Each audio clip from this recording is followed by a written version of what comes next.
Beldanga block 1 Begunbari গ্রাম পঞ্চায়েতের এলাকায় একদিনের বৃষ্টিতে কি অবস্থা সেই চিত্রই আপনাদেরকে আজকে তুলে ধরব। আমরা আজকে শরীফনগর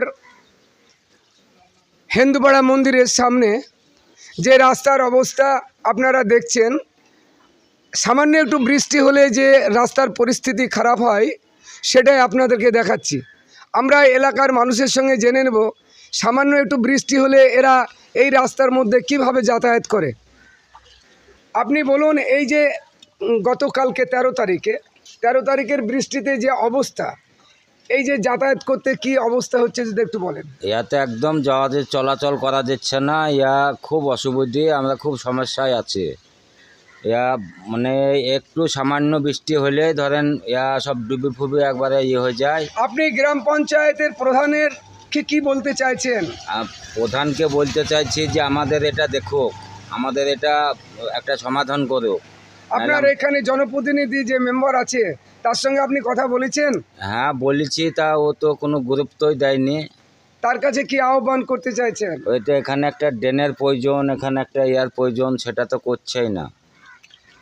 তোমাদের যে এই সমস্যার জন্য তুমি কি মেম্বারদের সঙ্গে কথা বলেছো? না, এখনো কথা বলিনি, তবে বড়রা কথা বলেছে হয়তো, আমি সেরকম জানি না। তবে এখানে জলটা নামানোর জন্য ব্যবস্থা করে দেওয়া উচিত খুব তাড়াতাড়ি, তাহলে একটু বিষ্টি হলেই জল এখানে জমে যাচ্ছে। কতটা অসুবিধার মধ্যে তোমরা আছো? হ্যাঁ, প্রত্যেক মানুষের যাতায়াতের জন্য অসুবিধা হচ্ছে এখানে।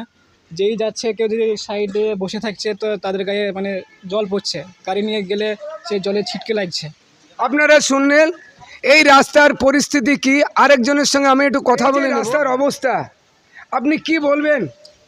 বলছি কি, এখানে সামনে স্কুল আছে, বাচ্চারা স্কুলে আসতে পারে না, এই জল হলে পরে বাচ্চারা স্কুলে আসতে পারে না। খুব সামান্য একটু বৃষ্টি হলে তো এরকম হয়ে যায়। আর জায়গার সংঘাতে লেদা, তা ড্রেন করিও পানি নামবে না, খুব তাতে যা ব্যবস্থা করতে হবে। আর তা পঞ্চায়েতের মেম্বাররা বলা হয়েছে, বলেছি, আর দেখছি এইগুলো এই কথা বলছে, তারা দেখছি তবুও বলছে দেখছি।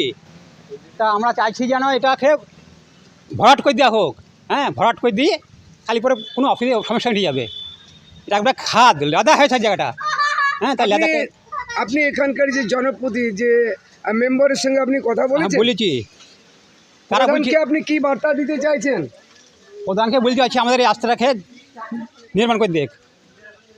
হ্যাঁ, তাহলে সমস্যাটা মিটে যাবে। আপনারা শুনলেন এখানকার পরিস্থিতি।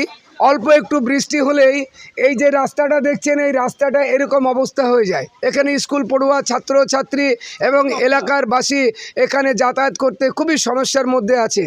এলাকার মানুষের বক্তব্য হচ্ছে যত দ্রুত সম্ভব গ্রাম পঞ্চায়েত থেকে এটাকে ব্যবস্থা করা হোক।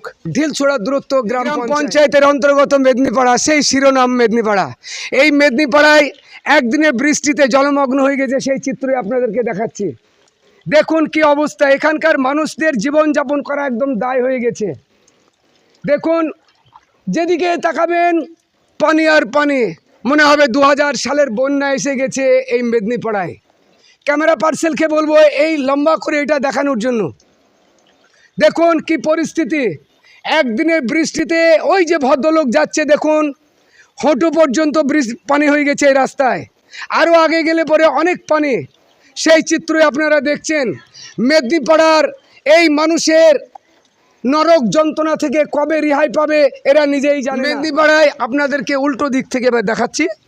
এই দেখুন, মনে হচ্ছে যেন বন্যা হয়ে গেছে। শরীফনগর মাঠপাড়া একদিনের বৃষ্টিতে মনে হচ্ছে যেন বন্যা হয়ে গেছে, সেই চিত্রই আপনাদেরকে তুলে ধরছি। একটু দেখুন, দেখুন একদিনের বৃষ্টিতে কি অবস্থা, সমস্ত বাড়িঘরে পানি ঢুকে গেছে, মনে হচ্ছে যেন বন্যা হয়ে গেছে। দাবি তুলে ধরবো আমি, সোশ্যাল নিউজ টিভি বেলডাঙ্গা।